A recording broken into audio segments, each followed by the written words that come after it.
Goa Organics వారి skin care, hair care, wellness products కోసం AP, తెలంగాణలో డిస్ట్రిబ్యూటర్లు కావాలన్న వివరాలకు స్క్రీన్ పైన ఉన్న నెంబర్కి కాల్ చేయండి. ఏటికేడు ఎండలు దంచికొడుతున్నాయి. ప్రతి ఏడాది టెంపరేచర్ పెరుగుతుందే కానీ తగ్గడం లేదు. మధ్యాహ్నం బయటకొస్తే పిట్టల్లా రాలిపోతున్నారు. సూర్య భగవానుడు పగబట్టాడా అన్నంత ఘోరంగా ఎండలు మండిపోతున్నాయి. అయితే ఎండలు ఇంతలా పెరగడానికి మనుషుల స్వయంకృత అపరాధమే అంటున్నారు నిపుణులు.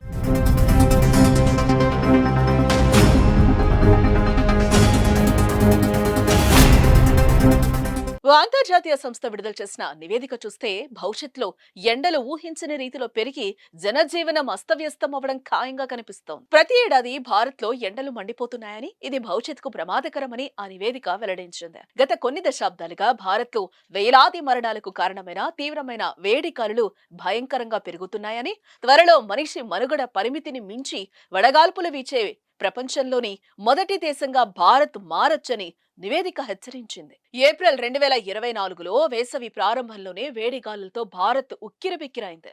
ఇది దేశాన్ని స్తంభింపచేసింది. రాజధాని న్యూఢిల్లీలో ఉష్ణోగ్రతలు 46 డిగ్రీల సెల్సియస్ అంటే 114 డిగ్రీల ఫారెన్ హీట్ నమోదైంది. గతంలో ఎన్నడూ లేని విధంగా ఈ ఏడాది అసాధారణ రీతిలో ఉష్ణోగ్రతలు పెరుగుదల నమోదైందని పేర్కొంది. వాతావరణ మార్పులపై ఇంటర్ గవర్నమెంటల్ ప్యానెల్ ఐపీసీసీ 6వ నివేదిక రాబోయే దశాబ్దంలో భారత ఉపఖండం మరింత తీవ్రమైన వేడి గాలులను ఎదుర్కొంటుందని చెప్పింది.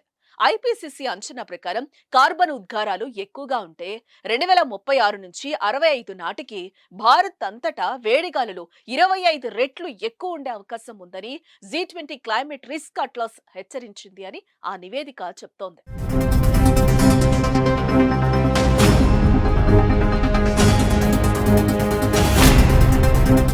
భారత్ అంతటా పెరుగుతున్న వేడి ఆర్థిక ఉత్పాదకతను దెబ్బతీస్తుందని కూడా నివేదిక హెచ్చరించింది.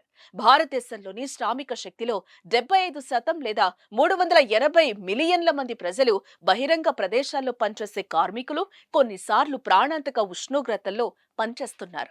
2030 నాటికి 80 మిలియన్ల ప్రపంచ కార్మికుల్లో భారత్కు చెందిన 34 మిలియన్ల మంది ఉష్ణ ఒత్తిడితో సంబంధం ఉన్న ఉత్పాదకత క్షీణతతో నష్టపోతారని అంచనా అని ఆ నివేదిక పేర్కొంది. భారతదేశం అంతటా ఆహారం, ఔషధాలను రవాణా చేయడానికి అడుగడుగునా పనిచేసే కోల్డ్ చైన్ శీతలీకరణ వ్యవస్థ అవసరం. ప్రయాణంలో ఒక్కసారి ఉష్ణోగ్రత తగ్గడం వల్ల శీతలీకరణ వ్యవస్థ విచ్ఛిన్నమై తాజా ఉత్పత్తులు చెడిపోవచ్చు. టీకాల శక్తి బలహీనపడుతుంది. భారతదేశంలో తాజా ఉత్పత్తుల్లో కేవలం 4% మాత్రమే కోల్డ్ చైన్ సౌకర్యాలతో ఉన్నాయి. మొత్తం 13 బిలియన్ ఆహార నష్టం వాటిల్లుతుందని వార్షిక అంచనా అని చెప్పింది.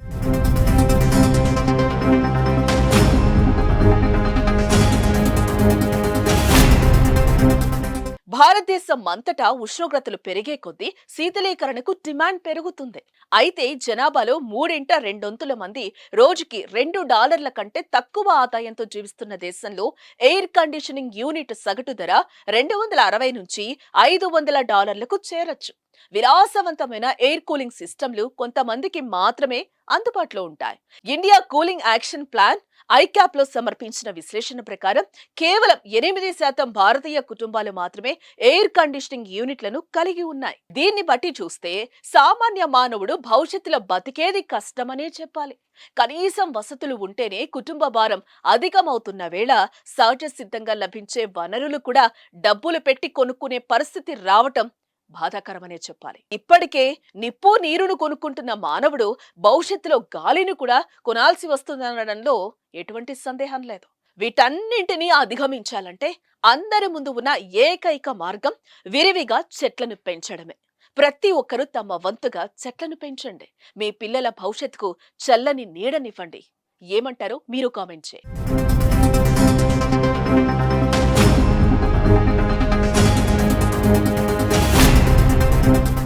సుమన్ టీవీలో మీ పర్సనల్ అండ్ బిజినెస్ ప్రమోషన్స్ కోసం కింది నెంబర్కి కాంటాక్ట్ చేయండి.